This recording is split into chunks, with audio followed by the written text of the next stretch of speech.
Okay, we are recording. So for the class that is not here, for the class that is here, and for anybody else that watches this later, first, we're not doctors and we're not financial advisors. So any advice, obviously, that you guys get here, please consult an expert before shifting or changing anything in your life, like medications or stocks or bonds or whatever. And also for the class that is on and hops on later, if you guys ask things, know that the other class is going to watch us, and that Adrian will have access to share this video later as a perk for showing up and donating his time to us. So don't disclose something that you might not want the YouTube world to know about later.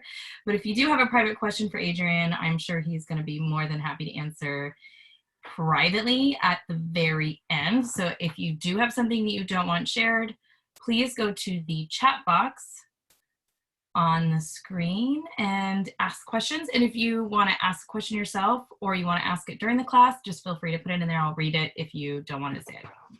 So Adrian, thank you so much for being on. I hope I'm not yelling in this tiny box.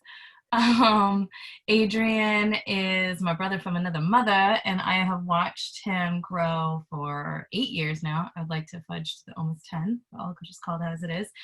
And Adrian has transformed his life. Him and I go back and forth all the time on weight loss tips and nutrition. And what's even more amazing that he has done is he's helped now tons of people to transform their lives. And within a short period of time, has grown his business from 0 to what I was told, almost 10K a month in 6 months' time. Maybe I'm fudging on the numbers a little bit, but he's doing phenomenal.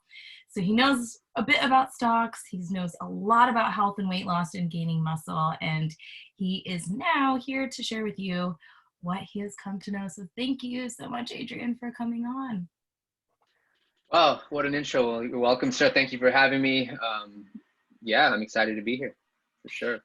So we're going to go over some top tips that Adrian has to help you lose weight, gain muscle, and then I'm going to talk some about how he's grown his business. We're just going to do a short bit about that because this program is also about fuel, and how he's just his consistency and his dedication. And what he's probably going to tell you is his desire to serve. So he just comes from really wanting to help people. I believe has made his company thrive, working from home, working during COVID, and is now super successful. And then lastly, we are going to touch a little bit on his knowledge with stocks. Again, he's not a financial advisor, but I've just watched him do so much with it. And we're just going to kind of get like some tips and basics on how he's done what he's done. So Adrian, can you start and give us some like general feedback tips, or tell us actually first about your journey and what made you get into what you're doing? Yeah, sure. See if I can give you the not so long version. But so me personally, about 7-ish years ago, I was at max capacity. Okay, so for me, 5'6", 5'7" on a good day, that was about a little over 200 pounds for me. And actually, later on, I can probably show you some before pictures I have on my phone. I'll share my screen, and you can kind of get an idea of what I look like. Yeah. And at that point, it was just an overall outward manifestation and expression of what was happening internally. I was just in a very bad place all around, mentally, spiritually, physically. And I was dealing with depression. I was dealing with alcohol addiction. I was dealing with anxiety. I had anxiety attacks to the point where I would actually lose control of my hands. Like I would not be able to make a fist or move my fingers in any kind of way. I was broke. I was struggling financially for a very, very, very long time. I ended up homeless technically for, again, several weeks or maybe like a month or so. Yeah, it was just all bad. And again, there was a lot of things that really led me up to that point. I think one of the most, I guess, intense reasons or main reasons that I ended up at that point was when I was 19, I had my first panic attack. And it was kind of out of nowhere. To this day, I'm not really sure exactly what caused it. I think that's around the time when I really started dealing with depression, and I didn't know how to handle it. I didn't even know that I was depressed. And at that point, I got into smoking the giggle bush, which was not a good thing, and ended up just complicating my overall, natural anxiety or overthinking, overanalyzing, and that major panic attack, which to this day, was the most intense one, made me lose sense of self, sense of identity. And it took me probably a whole year before I felt quote unquote normal again. So again, leading up to that point, that coupled with just college and not taking care of myself, overeating and not really being active, not really working out, all that kind of just slowly crept up. And, again, 7 years ago, so around 2012, 2013, actually it was probably about 2012 when I think about it. That was probably at the peak of, okay, I'm absolutely, I was 70 pounds heavier, just really tough point in life, and something needed to change. And there was not really a magic bullet for me. It took a lot of work. I, looked for a lot of help. I dealt with counselors. I went to psychiatrists. I took medication for a very short period of time. I did the whole thing. I went to church. I ended up working with other people, mentors, trainers, like the whole deal. And slowly but surely, I ended up pretty much flipping the entire script. And, I had a lot of help. Obviously, I put in a lot of work. A lot of it was very tough. I mean, I went through 12-step programs and the whole deal. And it's not a glamorous process. It was very, very tough. But through that whole thing, fitness and health was really kind of like the catalyst, one of the staples that really helped me kind of shift the momentum and really helped ground me. And I noticed one day, there was a few times where it happened, but there was one time where, again, I was overthinking, overanalyzing, and I think the first thing I did was I noticed that if I drank a beer at that point, it would help calm me down and it would help that go away. So that's kind of what, started the bad relationship with me and alcohol. But at the same token, I realized that shifting the attention away from the mind would, obviously make things better. So a little bit later down the road, I remember I was having another panic attack and everything was kind of racing. And I ended up just doing push-ups. And when I did push-ups, I realized, hey, shifting the attention from my mind to my physical body helps move that attention over, and it kind of slowed everything down, and it really helped me. So slowly but surely, I started realizing, hey, if something's going up on here and this is going out of control, if I shift and focus the attention onto my body, it'll help with that. And it was actually, one of my best friends, who Sara knows really well, by the name of Mr. Daniel Ogwin, who he pulled me aside one day, and he was the only person of all my friends and family who had the audacity to lovingly tell me, bro, you need to lose some weight. I mean, he straight up told me. Nobody else at that point had ever really said anything to me, and he honestly just flat out told me that's what I needed to do. And at that point, I was like, no, like, I'm good, man. Like, I'm pudgy, but I'm happy. Like, get out of here. And he kept on persisting. He's like, no, man, seriously, you're too young. You need to lose some weight. And at that point, I had gone to visit you guys actually in LA. And for those few weeks, he said, hey, I'll cook all your meals, just work out with me and just try it for a few weeks. So I did that for a couple weeks and I felt great. And at that point, he was kind of leaning towards veganism. So I tried doing a lot of plant-based stuff. And within a few weeks, my skin cleared up. I had more energy. I felt better. And, I had already lost some weight by then, but that's kind of what helped kind of shift all that. And long story short, within the next, several years, I ended up losing a whole mess of weight. And then at one point, I decided not only did I want to continue to lose weight, but I wanted to get in peak physical condition. And within a period of about 6 months, I basically took my body from like average looking to getting down to getting a 6-pack and gaining muscle and just being overall stronger. And Can you show us? And you want to see it? So, after? Yeah. If you let me share my screen, I can show you on my phone. Oh yeah, let me do that. And Adrian's story is similar to mine. I was just more sick. I had like body inflammation and declared disabled by the age of 17. And it wasn't until gaining weight that I decided to look at my food. And when I started looking at my food and changing my diet, all these other things went away. And the last bit of my journey has been mindset, because I was still hung up on the label of certain aspects of like chronic fatigue syndrome and autoimmune disorder. And I had to like really shift my mindset. But Adrian and I have both before and afters that Adrian's is more extreme. He has muscles like no other, but and I loved watching that journey. What he does with his clients is amazing. And you notice when you change your food, all those things go away. My inflammation, skin issues, depression, anxiety, all that. And even just recently, I'm gonna admit this, I did way too much tofu. Like I ate only tofu for a few weeks in a row, and I had too much estrogen in my body, and I could feel a chemical difference in my emotions. So you really do have to be in balance. I give you permission to share. Should be. Yep. So it's really strange because it's taking me to a screen recording. Let's see if you'll be able to see this. So share screen. Let me know if you can see that now. Mm-mm. No. Mm-mm. Really weird. Adrian was in the tech world. Yeah, sorry, if you want to pull up Instagram on your machine and scroll back, you can probably find it. It's just for whatever reason, it's not allowing me to, it's wanting to like record or broadcast. Adrian left his corporate life, traveled around the world, and then followed his bliss, as Vicky says, or it's going to stalk you. And he launched his company. Oops, we want to go to Instagram. And so his story in that regard is also pretty fascinating to see it unfold. Okay, so you're here, you're healthy. I'm gonna pull you up. It's Sleeping Giants, right?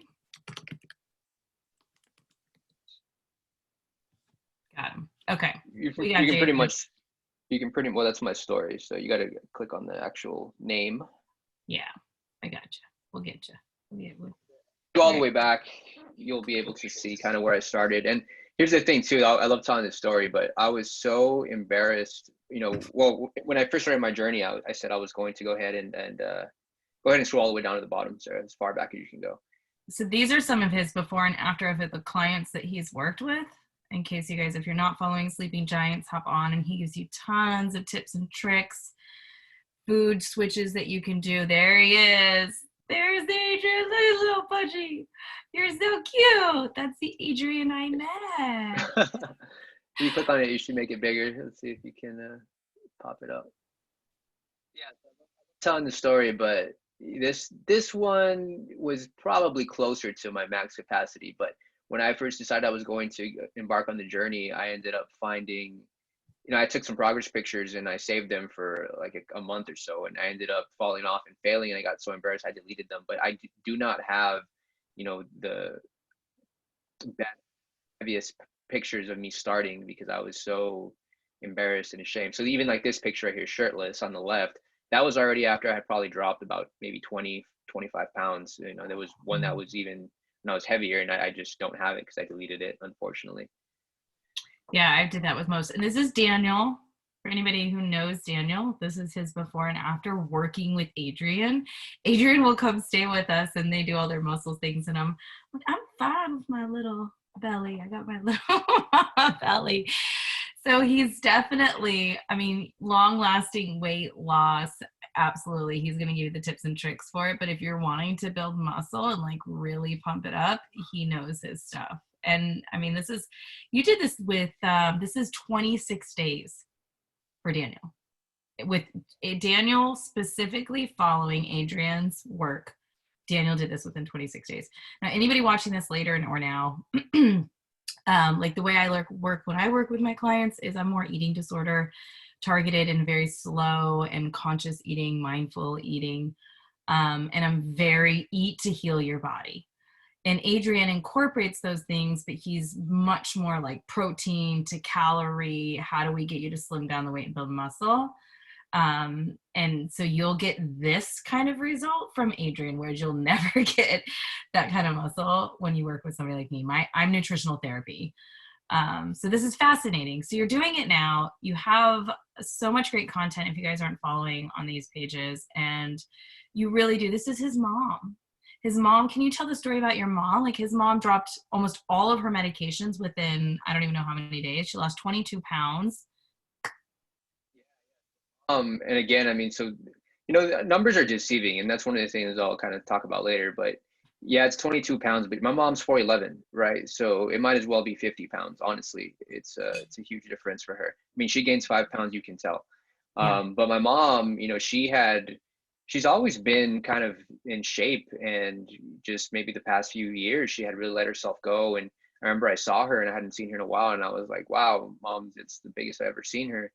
And you know, I've kind of just tried to give her some tips. And since when I ended up quitting my corporate job and spending time back home, I decided I wanted to actually, I mean, to be honest with you, I didn't really necessarily like train her or make a huge conscious effort to get her to drop weight. I just led by example, and I, you know, just Mm. being around her and you know, taking her on some of the activities I did, I mean, just helped her out. And then at some point we got more serious, and like now I'm actually training her to build muscle, so we're doing the opposite of things. But she Mhm. basically was on all sorts of medication. She was taking thyroid medication, antidepressants, all sorts of things. And we went on a trip to Europe together.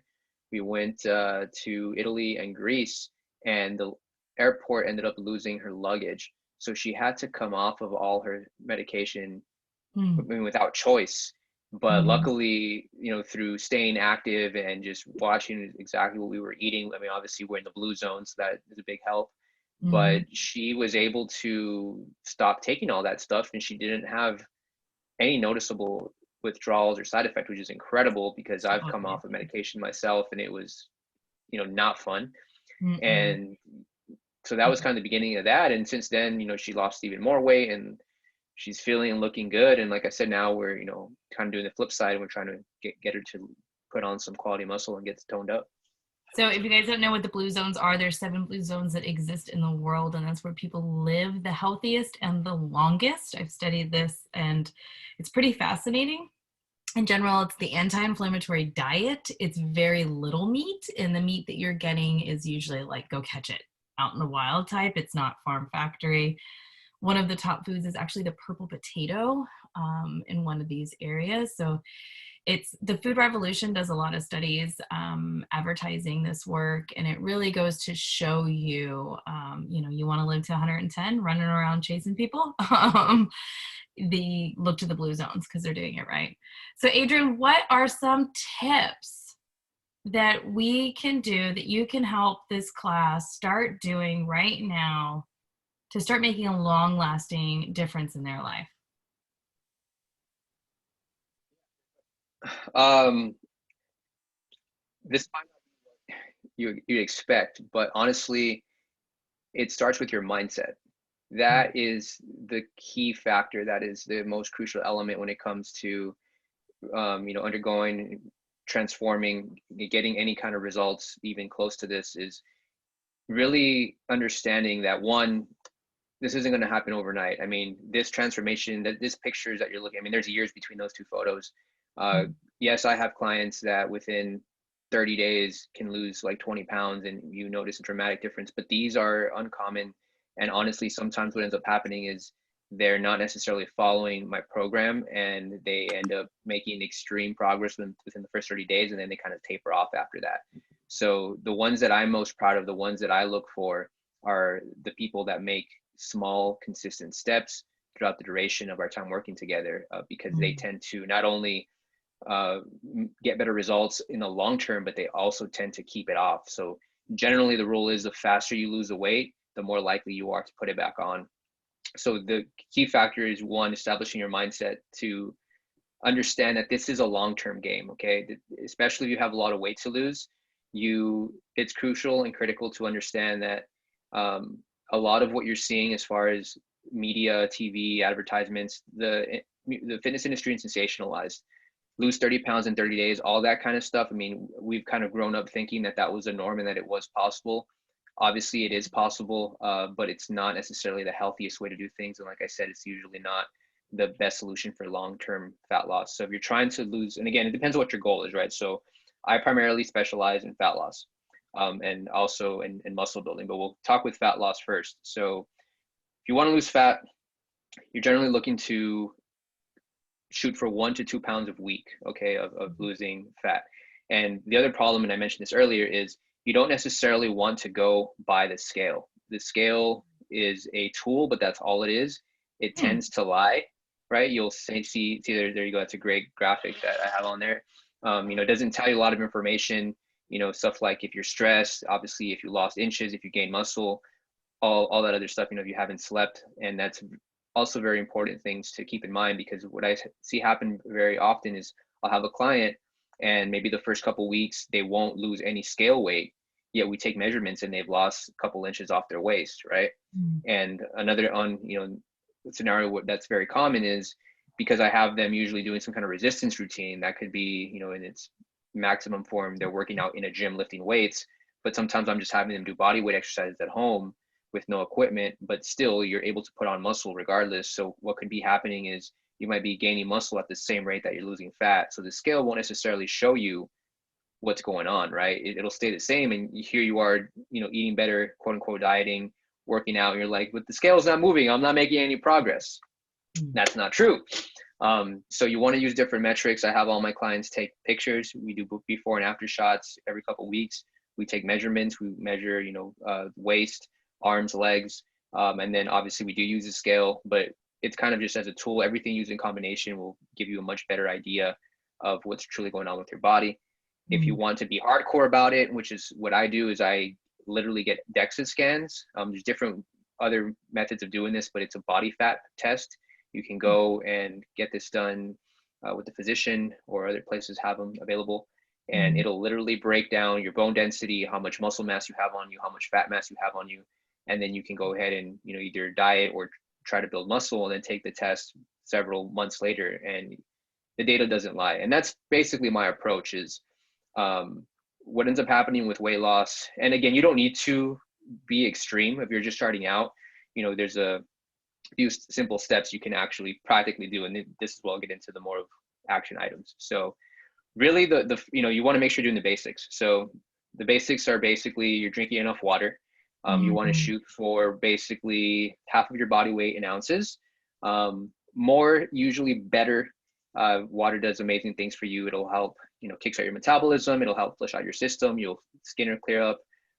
It'll also curb your appetite. So that's always a great thing to start with. Make sure you're getting enough sleep, Mhm. 7, 8 hours or more. Sleep is one of the most overlooked and underrated things that I find people mess up on when it comes to fitness in general. When you are sleeping, that's when muscle recovery happens. That's when basically your hormones get regulated.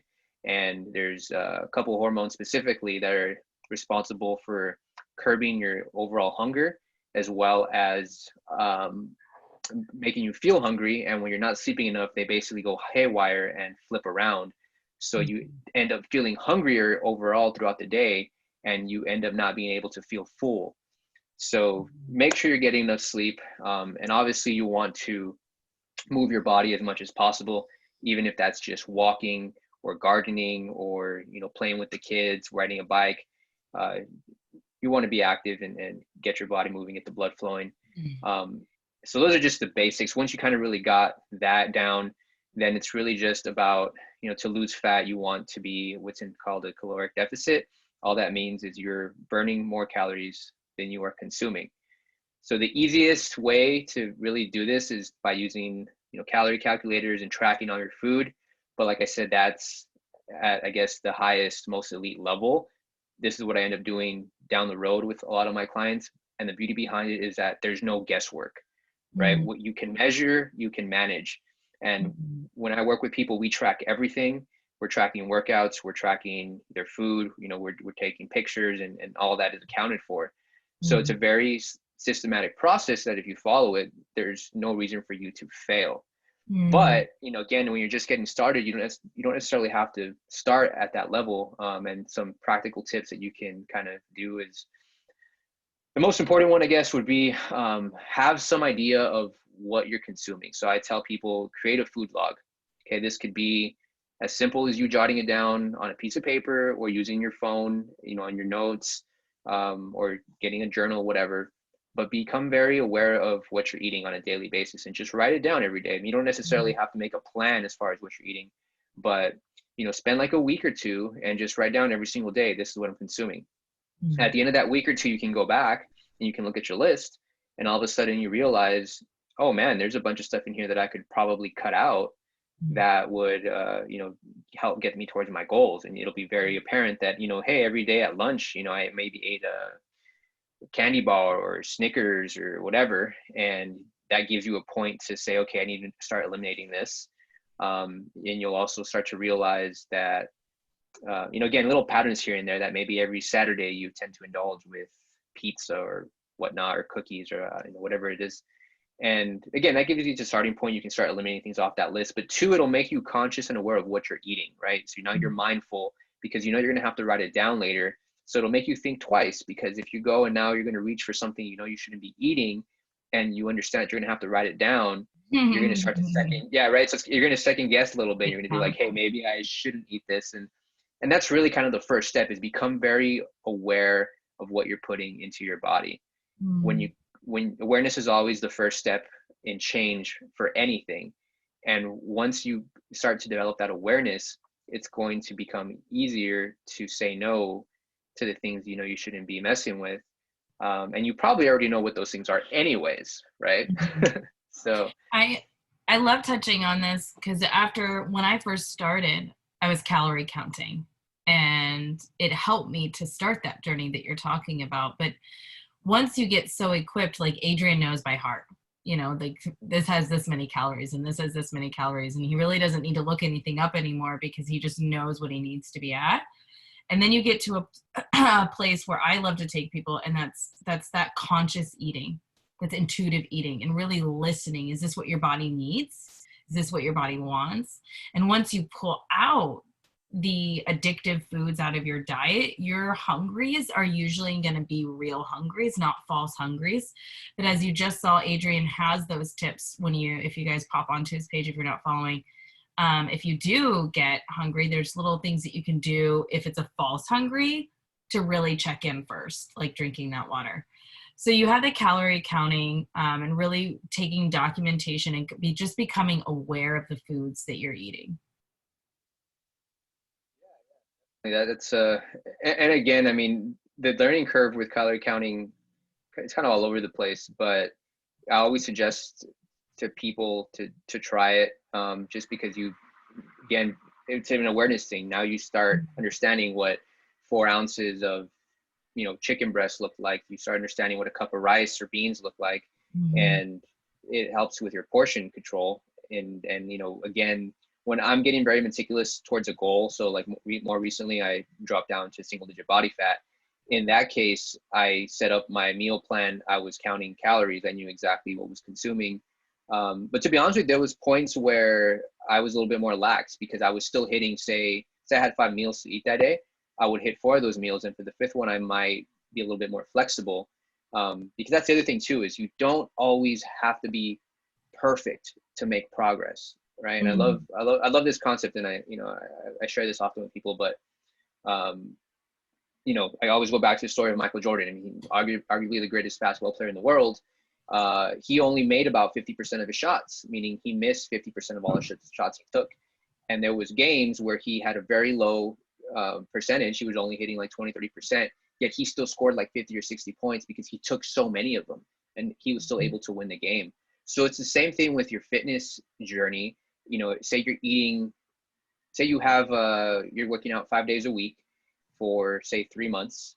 So that's 60 workouts in the 3-month period. If you hit 90% of those workouts, meaning you only miss 10%, so say 6 workouts, you're still going to do amazing. You're still going to get great results, because the majority of that is, the bulk of the results. The same thing with your eating. I mean, you don't necessarily have to only eat super clean foods 24/7 all day, every day. One, it's not sustainable. And two, it's the same thing. Like I basically kind of teach my clients the general principle is called the 80-20 rule. As long as 80% of your foods are whole foods and quote unquote healthy and good, you can get away with 20% more treat meals or treat foods. I tend to stress a little bit more like a 90-10 rule, just because I find that that system can get abused. Mm. But it's the same concept. I mean, as long as the bulk, the majority of what you're consuming is, great quality food, you can still have some flexibility, and this will still allow you to live your life somewhat normally, right? You can still go out to social events or go out to restaurants and, have Thanksgiving dinner with your family and still have some foods outside of your normal diet, yet still make progress towards where you want to get to, if that makes any sense. Absolutely. And I think some people, I find when I work with them, they will, in the beginning, some people think that they're doing really good, and then they think that their body's just not working right because they're not losing the weight. And that's what Adrian's talking about. Like, maybe for a while you got to put your chicken on the scale and really measure. And there's some tweaks that you can do. I do always suggest get your blood work done. Make sure that things are operating correctly.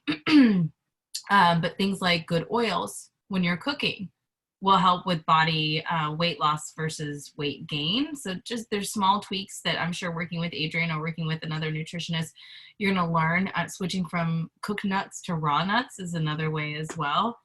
Is there something that you suggest for anybody watching that feels like they've tried this over and over and over, it's not working, or they feel like their body just doesn't work right?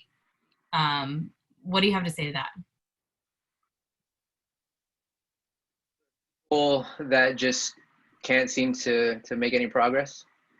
Yeah, Is that what you're saying? right. Or if. So, I mean, there's a few things, right? It's one is don't stop. I mean, you have to continue. Like I said, I quit. I quit multiple times. I deleted my heaviest pictures because I gave up after a month or so, and I thought that I was always going to stay overweight and be unhealthy. But obviously, I kept going, and I mean that's the number. Okay, so I've probably said this multiple times already, but that's the number one thing when it comes to all this stuff is consistency over the long term. If you can do that, you can pretty much, for the most part, get everything even slightly or wrong in some capacity and still make progress. Because say from a mathematical standpoint, okay, we'll say you need 2,000 calories to lose a pound a week. Without getting into the whole explanation of how that works, we'll just kind of use that as a baseline. But say that you are consuming more than 2,000 calories, the only thing that's going to do is slow down the progress. You might not lose a pound a week, but maybe you'll lose half a pound a week, or you'll lose maybe a quarter of a pound a week. If you do that for enough weeks, you're going to lose the weight, right? It's just going to take you a longer time period, and you're still going to be successful. So really, it's just a long-term game. Again, don't stop, keep going. And again, the food log is important as well, because you're right. It's a lot of people are usually consuming more than they think they are. And I get this all the time. People are telling me, well, I don't really eat that much, or I eat really healthy, or I only eat one meal a day. And I'm like, okay, but what happens on the weekends? And then it's crickets. And I've seen this happen with, yeah. And it's funny because I see this happen with my own uncle. He tells me I only eat one meal a day. And then we're sitting down, at a steakhouse on a Sunday, and I see him put down about a 4,000 to 5,000 calories plate in one sitting. So it's like, okay, dude, yeah, maybe you only eat a salad a day, but you're undoing all the work you did Monday through Friday in one meal, and I'm watching you do it, right? And he's literally telling me this as he's eating this massive plate of food. And Yeah. I'm like, dude, it's what happens overall. But it's the same thing. Is most people don't really realize how much they're consuming, and it's usually small things that get you, right? So like, yeah, maybe you're only eating a salad a day, but like, how much ranch dressing are you putting on that salad, right? Like, which is very calorically dense usually. The ranch contains a lot of calories, and yeah, it's just usually stuff like that. I hope that kind of answers your question. It did. And I think that's why it's really important for people to get support, to work with a coach or to work in a support group for people who know things. When I started trying to lose weight, I got really frustrated and I thought, like what you just wrote right here, genetics are not why you're overweight. I thought it was my genetics. And I love the study of epigenetics and the way in which our environment helps or changes the way our DNA expresses itself. Well, less than 10% of all disease and disorder is genetic. Scientists have proven this. So if you think it's genetics, it's not. You actually have it within your realm to change your DNA's expression. But I wasn't losing weight right away. And I was consuming lots of nuts, but I thought nuts were healthy and it was the cooked kind and I wasn't using the good kind of oils. And I was going out to the grocery store and I was getting weight loss protein bars that were synthetic and they weren't raw or real and they were way out of the calorie proportion of what I should have been doing. So really for me, I found my happy place, especially when I chose to remove the inflammatories out of my diet. When I stopped putting that heavy processed food that it was causing false hungries. And sugar is more addictive than cocaine when they've done studies with rats. And if you have sugar in your diet, your sugar is going to tell you you're hungry when you're not hungry. So like what Adrian's done with his life, the more you get to eating wholesome and mindfully, the less hungry you're going to feel. You're going to be way skinnier, way healthier, way more muscle. And you're like, at least for me, I used to feel like I couldn't breathe. Sometimes I just wanted to eat so much. I struggled with an eating disorder where I would feel like I could just eat and eat and eat and eat until I got sick. So it definitely answers just to keep your, really be truthful and honest with yourself, and document and get support when you need support. Know that you are not exempt, that this healing and this journey does exist for you. And if you really truly want long lasting weight loss or increase your muscle, there's zero reason why you can't have it. People like Joe Dispenza, who was told he would never walk again, healed his entire body with his mind. So it's proven scientifically with more than 8,000 different scans done in controlled studies that we have the ability through our mindset, through our environment, to heal and do something about our condition. And it's never too late to start doing the work. So you've got, I love all of these really informative things that you put on your site. You're talking about consistency. You're talking about really taking accountability. I'm talking about getting somebody who is going to help lead you into a direction if you're unclear so you don't fall off. And you've given tips and tricks like water, sleep. Is there anything else really big in this food world or moving into this direction that you would give out as a suggestion or a tip for somebody trying to lose weight? Oh man, there's so much really, but it's very simple, albeit it's not an easy process. Nobody likes to feel hungry, but obviously if you're trying to lose fat, at some point you're going to feel hungry. It's okay to feel hungry. Actually, if you're not feeling hungry, you probably aren't in a caloric deficit. I mean, you're probably not losing weight. Somewhere along the journey, you should start to feel that hunger. However, you should not be ravishing. You should not be starving by any means. Maybe in small periods of time, but the last thing you want to do is go on extreme restrictions. You don't want to try to lose weight really, really fast, drop your calories to 1,000 or just minuscule, because when you starve yourself, you run into a lot of complications. And that's one of the biggest mistakes I see people make. They're like, oh, I want to lose a bunch of weight. So they all of a sudden, go in these extreme deficits, and you're shooting yourself in the foot. A few reasons. One, the longer you are in a caloric deficit, your body ends up undergoing a process. It's basically called metabolic adaptation. All that means is that your metabolism is going to start to slow down over time, the longer that you are in a caloric deficit, right? So that means that though at one point you could maybe eat at 2,000 calories and that would maintain your natural body weight, as you start reducing that number to lose fat, your metabolism will slow down. And now say potentially you can only eat 15,000 calories, sorry, 1,500 calories to maintain your body weight. But when you go into severe restrictions, what ends up happening is, again, it's not sustainable. And two, if you're not doing some kind of resistance training, either lifting weights or doing body weight movements or stuff like that, when you are in extreme dips like that, you are running the risk of losing muscle. This is obviously not ideal, not just aesthetically, but you literally burn more calories the more muscle mass you have on you. So if you have less muscle, if you lose muscle in that process, you're going to burn even less calories. And then after a point, you're going to hit a wall. It's not sustainable. You're going to either binge or you're just going to start eating normally again. But like I said, because of the metabolic adaptation, instead of being able to eat 2,000 calories, now you're only eating 1,500 calories. You go back to eating 2,000 calories. Now you're going to gain weight. So that's why a lot of these people end up gaining the weight back, and sometimes even putting on even more because they've messed up the whole process and their body's natural rhythm of doing things. So again, moderation, slow, steady progress is what wins the race. If there's anything there's anything like a magic bullet to specifically losing weight, it's basically focusing on your diet first, doing some kind of resistance training, and then adding in a bit of cardio to increase that speed. In a nutshell, that's kind of, I guess, a summary and one of my last tips. Thank you. I usually, when I start working with anyone who might be struggling with an eating disorder, the first thing I have them do is to start meditating.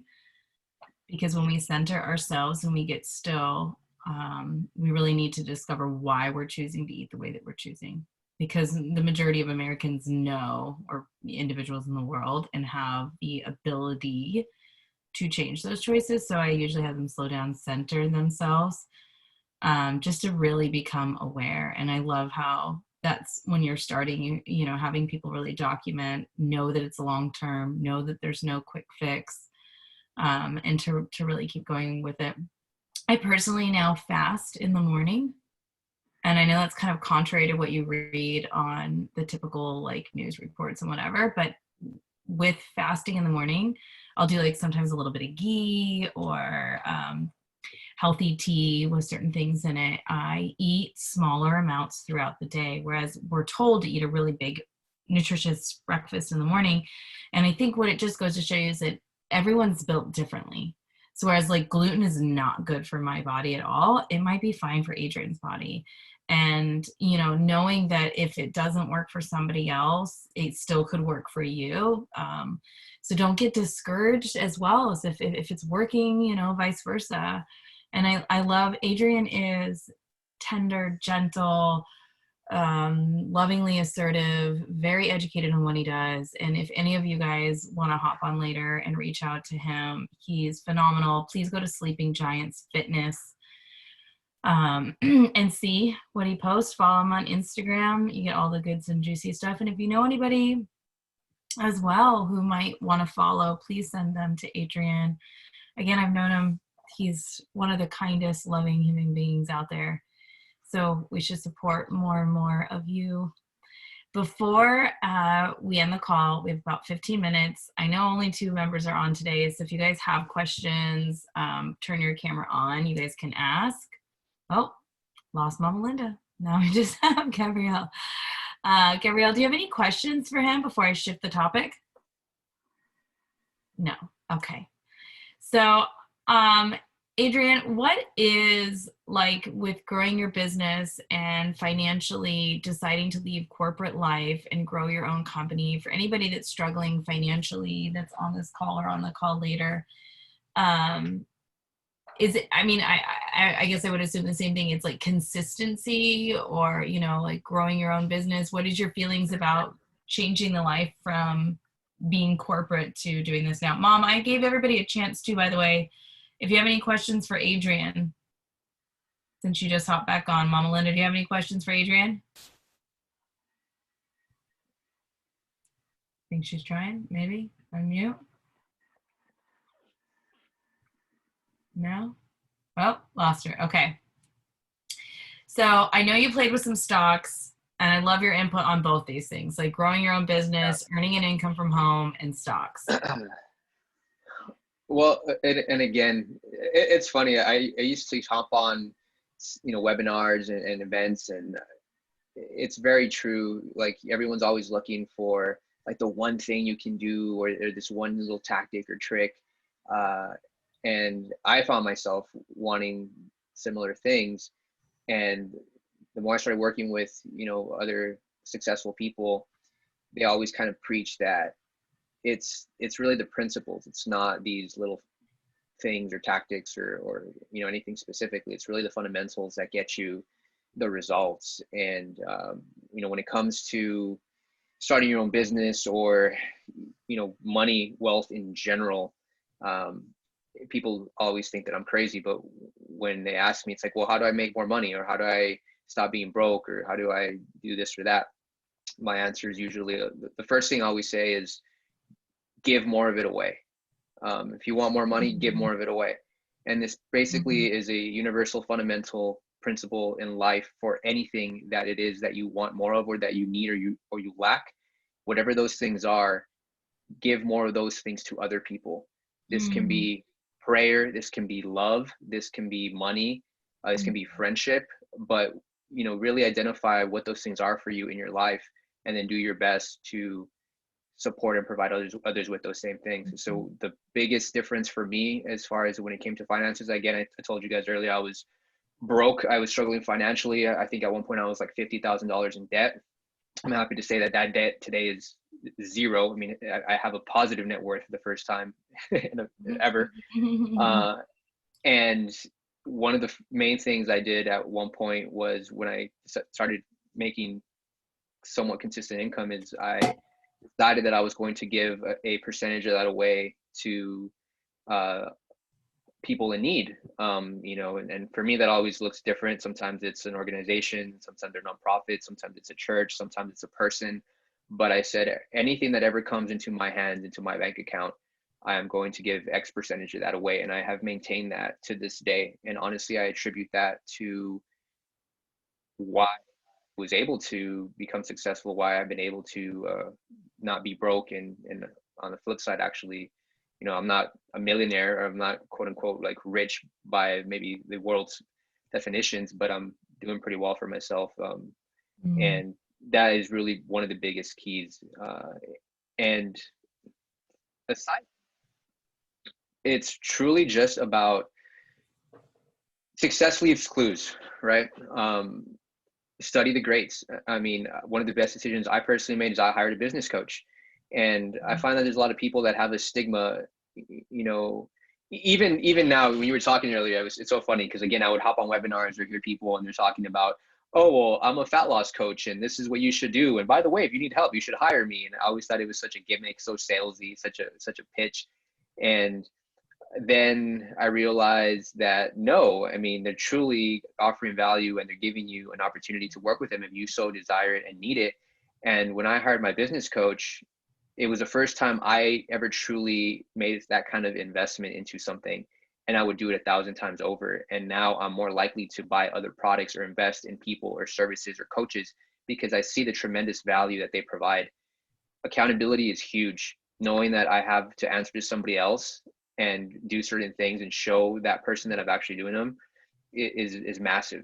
And Mhm. again, it took out a lot of the guesswork. I mean, that's basically what I do for clients, is I take out the guesswork. I've already done the research. I have the knowledge and the firsthand experience of how to do something. And I basically take out all the guesswork for them. I tell them, this is what you have to do exactly. And then I provide the accountability to make sure that they're staying on track, and I make any adjustments to keep them from getting stuck. Mhm. And so it's the same kind of thing. Is I hired my business coach. He showed me, this is how you do everything. This is the plan. Do it this way. And I just followed it, and it works. And Mhm.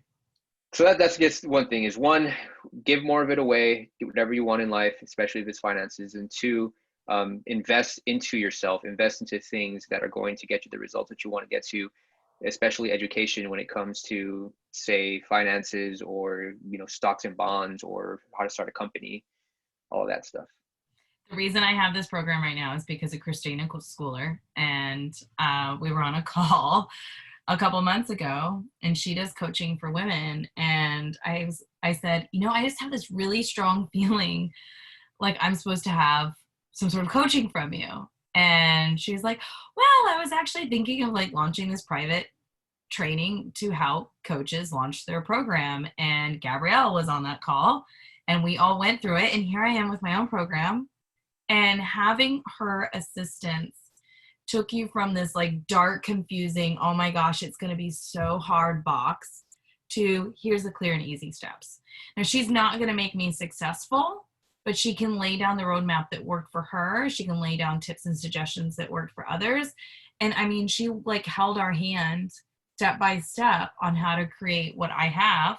You put your own content in it. So it's the same thing working with a nutritionist or a business coach. That accountability, I've been working with Vicki Hanna-Lynn for 10 years. I have a call with her once a week. She is my accountability partner. I know from working with Adrian, Nate, Michael, and Daniel for a while, we were doing accountability, and it's huge.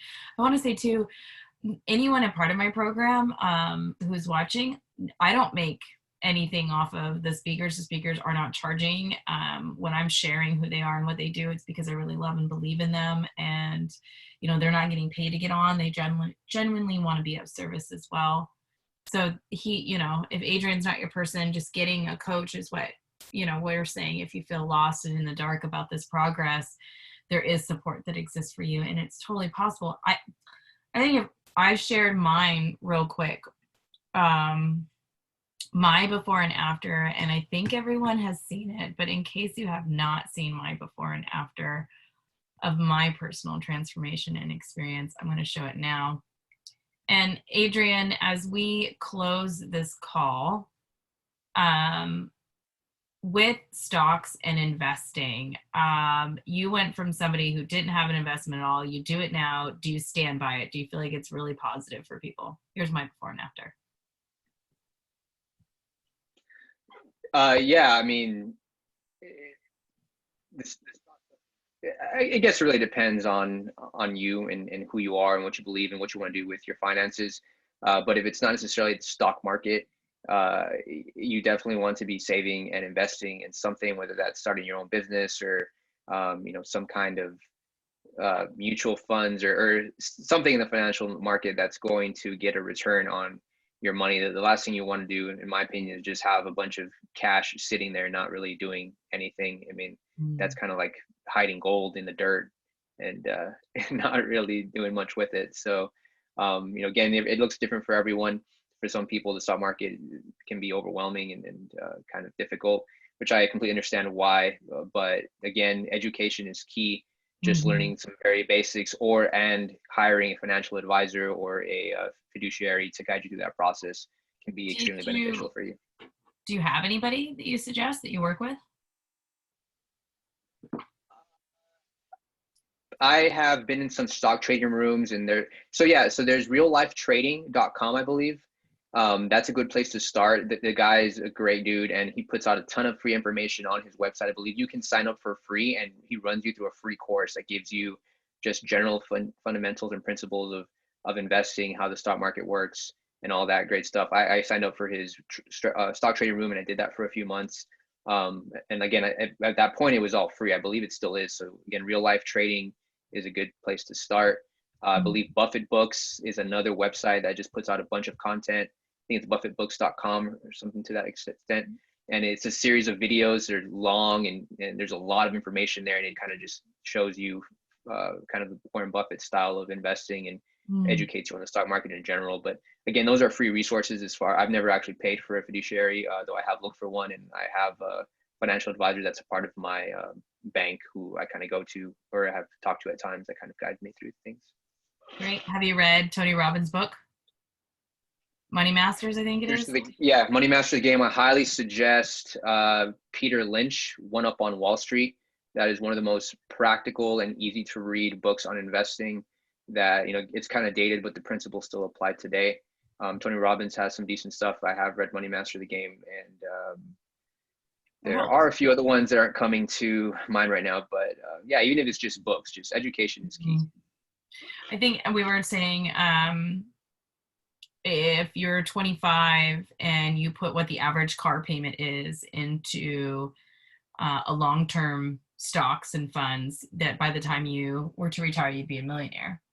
So it's just a time thing and not worrying about crashes. Like, keep it going, find somebody who is an expert in the field, find what you trust in, invest in diversity, don't invest in the same thing, and make sure that you are working with someone who doesn't have their hands in the pocket if they keep trading. So reading Money Masters a Game is helpful. Also, if you do Robert Kiyosaki, he does like Bitcoin and gold and silver. He's not really into stocks. So definitely do your research and see what feels good to you before just jumping in. But those are some really great starts. Any closing words, Adrian, as we close this call?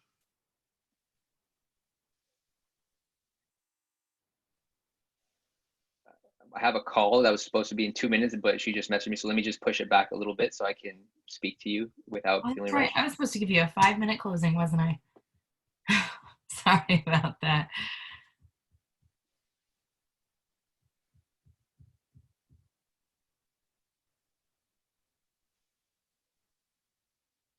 Well, Okay, anybody closing who's sale. watching, um, yeah, so you hit that again. I mean, you hit the nail right on the head with the stock stuff. It's long-term investing. Again, I did day trading for a while. I did relatively okay, to be honest with you. But it's a very stressful, high-paced game, and unless you're going to dedicate your time to really doing that, you know, it's basically a full-time job. I wouldn't recommend it. The average person, you're better off just doing, you know, investing in, say, index funds, doing long-term investments, diversifying, as you said, is very important.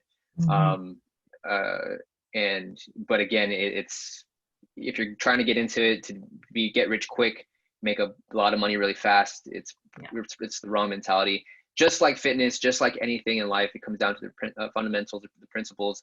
Learn the basics, master those first, uh, focus in on the long term, and being consistent with those things. You can keep that up for a considerable amount of time. I'm not talking about a few days or even weeks. I'm saying months or potentially even years. You apply that same philosophy and drive to any area of your life, and you will see progress and you will be successful. Yay! Thank you, Mama Linda and Gabrielle Rose, for staying and hanging out with us in the whole class. If any of you guys have questions for Adrian later, hop on over to @sleeping_giants. Thank you so much, Adrian, and I will send you this YouTube video later. Having a great speaking with you all. Thanks for having me, and we'll be in touch. Much love. Bye bye.